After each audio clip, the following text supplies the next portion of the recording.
नमस्कार मंडळी, the one with art या माझ्या चॅनलमध्ये पुन्हा एकदा आपलं सर्वांचं हार्दिक हार्दिक स्वागत. मंडळी, काही दिवसांपूर्वी ही एक नवीन कलाकृती मी करायला घेतली होती. आता तुम्हाला फक्त तुमच्यासोबत मला ही शेअर करायची आहे, कारण याचा व्हिडिओ दाखवणं मला शक्य नाही आहे. आता ह्या कलाकृतीमध्ये एक काहीतरी नवीन करायचं, यासाठी ॲक्च्युअल हे करायला घेतलं होतं. करताना प्रचंड त्रास झाला, बरेचदा मोती चुकायचे आणि त्याच्यानंतर मग करता करता ह्या कलाकृतीला तरीही मोठ्या हिमतीने सुरुवात केली. आता ह्याचा जो रंग आहे, हा रंग तुम्हाला ब्राऊन दिसतो आहे की नाही मला माहिती नाही, पण हे मधले मोती हे जे आहेत हे ब्राऊन कलरचे घेतले आहेत.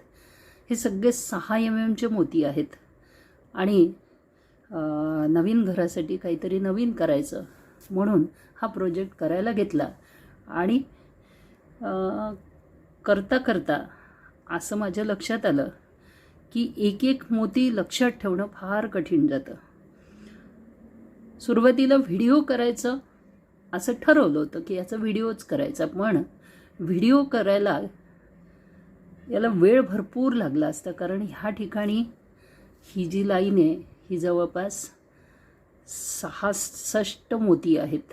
हे जे साईडचे दिसतात तुम्हाला उभी, ही 66 आहेत आणि हे मला वाटते 40 आहेत आडवे.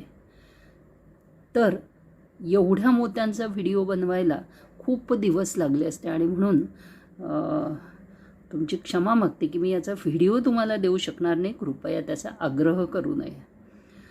आता हे कसं केलं तर याचे ऑनलाईन फोटो अवेलेबल आहेत, पण त्या फोटोनुसार करणं शक्य होत नाही, कारण त्या फोटोमध्ये हे जे चौकोन आहेत हे चौकोन एकसारखे नाही आहेत आणि त्याच्यामुळे हे खूप कठीण जातं करायला. आणि म्हणून मग मी हे सगळं ड्रॉ करून त्याच्यावरती एक एक मोती भरला, म्हणजे हाताने पेनने ड्रॉ करून त्याच्यावरती एक एक मोती भरला आणि त्यानंतर करायला घेतलं. पण करायला घेतल्यानंतरही असं वाटलं की याच्यामध्ये खूप चुका होतात आहे.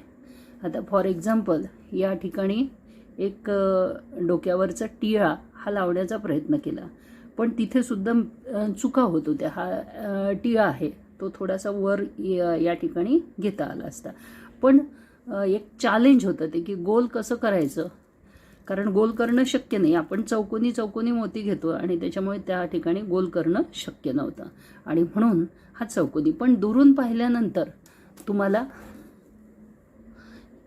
तो टिळा लक्षात येतो. त्याची फोटो फ्रेम केली तर अतिशय सुंदर या ठिकाणी ही फ्रेम होते. ही फ्रेम जवळपास 1 फूट आहे. स्केलनी मी तुम्हाला मोजून दाखवते. तर हे अशी पाहिल्यानंतर ही 13 इंच आहे, उभी 13 इंच आहे आणि आडवी जवळपास 8 इंच आहे, म्हणजे 13x8ची ही फ्रेम होते.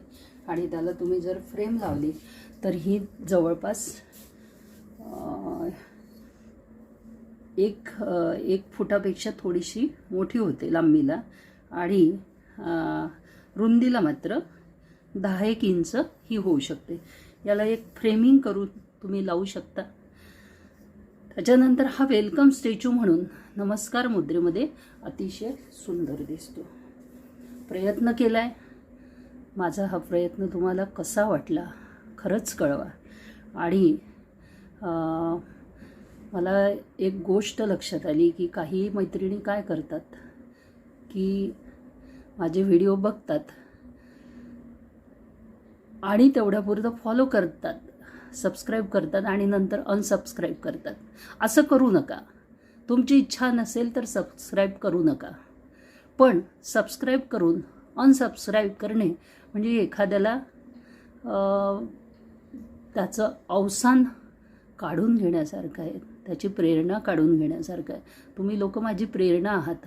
तुम्ही जर या माझ्या या मेहनतीला अशा पद्धतीने जर रिॲक्ट केलं तर कदाचित मला हे चॅनलसुद्धा बंद करावं लागेल, कारण पैसे कमावणे हा ह्या डिझाईन करण्याच्या मागे उद्देश नाही आहे. बऱ्याच चॅनलवर असं मला दिसलं की माझी कॉपी करतात आणि आपल्या चॅनलवर आपली कलाकृती म्हणून त्या ठिकाणी दाखवायचा प्रयत्न करतात. खूप मंडळी असं करतात आहे. मी कुणाचीही आजपर्यंत कॉपी केलेली नाही आणि करणारही नाही, पण ह्या पद्धतीने हे सगळं करणं अतिशय चुकीचं आहे असं मला वाटतं. तर त्यासाठी आपण मला प्रेरित करू शकता. तुमचे शब्द माझ्यासाठी एक बक्षीस आहे आणि त्यासाठी तुम्हाला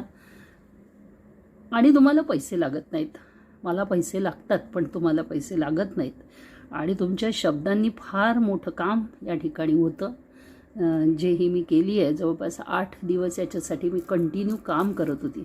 या ठिकाणी बघा, या बांगड्या ज्या दिसतात आहे तुम्हाला, ह्या बांगड्यांवरती सुद्धा मी बऱ्यापैकी काम केलेलं आहे. त्याच्यानंतर हे जे कानात दिसतात तुम्हाला, या कानातल्यांवरती काम केलेलं आहे. त्याच्यानंतर ह्या डोळ्यांवर काम केलेलं आहे आणि या पदरावर काम केलेलं आहे.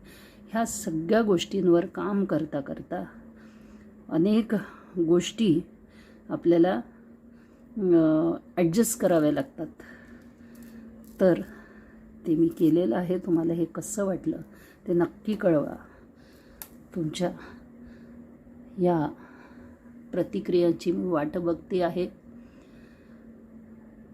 त्यानंतर येणाऱ्या ज्या तुम्हाला अडचणी आहेत, त्या अडचणी व्हिडिओ बघताना काही मैत्रिणी माझे जुने व्हिडिओ बघतात आहे आणि जुने व्हिडिओ बघताना मी त्याच्यामध्ये कॅप्शन्स टाकले होते, कारण त्याच्यामध्ये बाहेरच्या देशांमधून सुद्धा ह्या गोष्टी बघितल्या जात होत्या. पण ते कॅप्शनमध्ये येतात. तर त्यासाठी एक साधा उपाय आहे. तुम्ही जेव्हा व्हिडिओ ओपन करता तेव्हा तुमच्या उजव्या कोपऱ्यात, म्हणजे ह्या इकडच्या कोपऱ्यात एक सेटिंगचं साईन असतं किंवा कॅप्शनचं साईन असतं, CC. त्याच्यावर क्लिक केलं की तुम्ही तुमच्यापुरतं ते बंद करू शकता. पण त्यासाठी तुम्हाला स्वतःला शोध घ्यायला लागेल या सगळ्या गोष्टींचा आणि शोध घेऊन तुम्हाला हे करायला लागेल. त्यानंतर कधीकधी अनेक अडचणी असतात, फिजिकल अडचणी असतात. मला फिजिकल अडचणी बऱ्याच आहेत. तर त्या अडचणींवर मात करून ह्या असल्या कलाकृती कराव्या लागतात किंवा ह्या अशा कलाकृती आकार घेतात. मात्र त्यासाठी तुम्हाला ॲप्रिशिएट करणं गरजेचं आहे आणि ते जर ॲप्रिशिएट तुम्ही केलं नाही तर कदाचित मला हे सगळं करता येणार नाही. मागच्या 15 दिवसात मी एक कलाकृती केली. त्यावेळेस माझ्या डोळ्यांचं ऑपरेशन झालेलं होतं आणि ती सर्जरी झाल्यानंतर 8व्या दिवशी मी हा व्हिडिओ तयार केला. त्यामुळे बरेचदा असं होत होतं की ते खालीवर सरकत होतं आणि मला दिसत नव्हतं. तरीही मी ती कलाकृती तुमच्यापर्यंत पोचवण्याचा प्रयत्न केला. मला असं वाटतं की एवढी माहिती तुमच्यासाठी पुरेशी आहे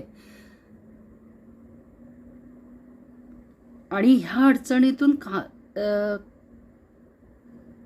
अडचणीमधूनही काम करताना